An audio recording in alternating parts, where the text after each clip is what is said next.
J'ai toujours quand même aimé un petit peu le cross, hein, tout ce qui est moto et tout ce qui est mécanique. Mais bon, pour question d'avoir peur, non, je ne pense pas. Bon, si vous voulez, c'est une chose qu'ils ont choisie. Bon, on rentre dans leur jeu complètement et on est très bien comme ça. Alors, est-ce que c'est important pour vous, l'environnement familial? Oui, c'est assez important puisqu'on se sent bien soutenu.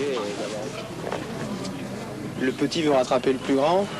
Vous en parlez beaucoup en dehors de la course, quand c'est terminé, vous en parlez beaucoup? Oui, on en parle beaucoup, mais pour l'instant, c'est le grand qui essaye de rattraper le petit parce qu'il va un peu plus vite. Meilleur chrono, Jean-Michel. Et puis il a une première place dans la première planche.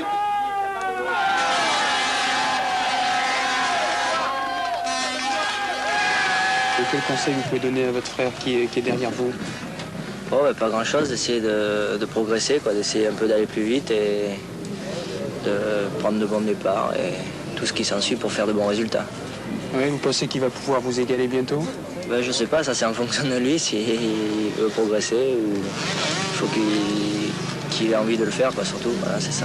Alors vous, monsieur Baillet, vous êtes le mécanicien, alors finalement votre vie, elle s'est articulée autour du motocross maintenant? Oui, exactement, c'est tout articulé autour du motocross. Disons que je passe 70% de mon temps avec mes enfants. Je fais la mécanique d'un de mes fils, puisque l'autre fils a un mécano, étant donné qu'un seul mécano ne peut pas faire la mécanique de deux pilotes. Alors Christian a un mécano de chez Honda, et moi qui ai un peu toujours été avec Jean-Michel depuis qu'il a commencé à faire de la moto, j'ai continué à lui faire sa mécanique. Je fais mon travail de mécanicien quand il y a le besoin d'être mécanicien, puis je fais mon travail de père quand il faut le faire aussi. Enfin, tous les travaux sont ingrats en fin de compte, mais disons que c'est vrai que peut-être en tant que père, j'ai quelquefois un petit peu la crainte de dire il faut que je fasse super bien pour qu'il n'ait rien à me reprocher.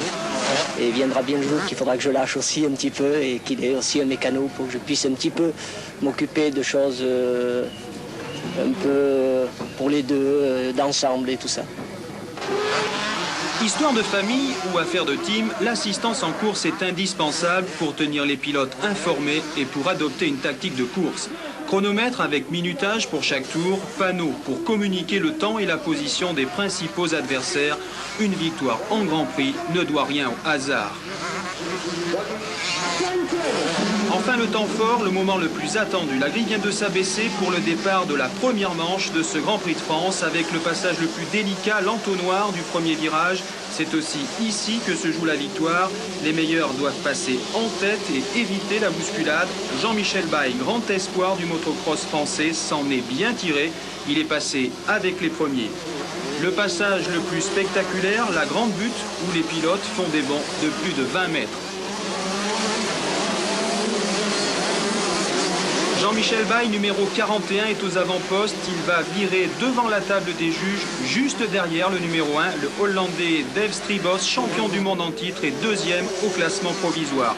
Le Français va passer le Hollandais. Derrière, on retrouve l'Américain Bob Moore et l'Italien Corrado Madi. Et puis coup de théâtre, Baille, victime d'une chute à la mi-course, a dû céder sa première place à l'Américain Bob Moore, Dossard 81. Mais le Français, au terme d'une fantastique remontée, est déjà dans sa roue.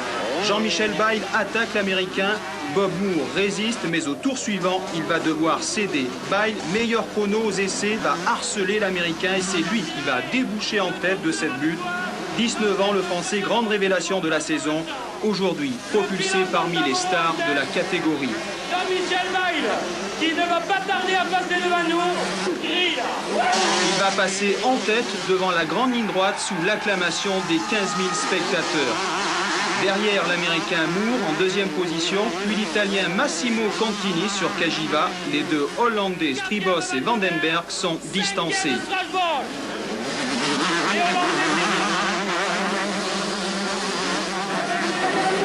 Jean-Michel Baille mène la danse en tête, il reste un tour à courir, il a fait le trou, le Français ne sera plus rattrapé.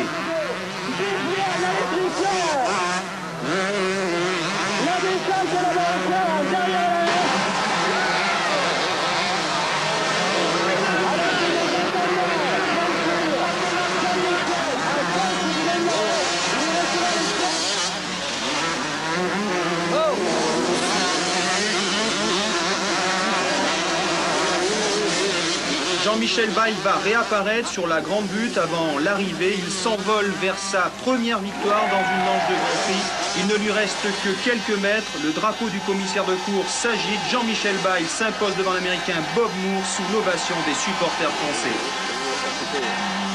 Maintenant, c'est le pilote français qui vient, qui c'est vite. Bayle, c'est très vite. Et Bayle, je crois que Bayle, c'est un bon pilote.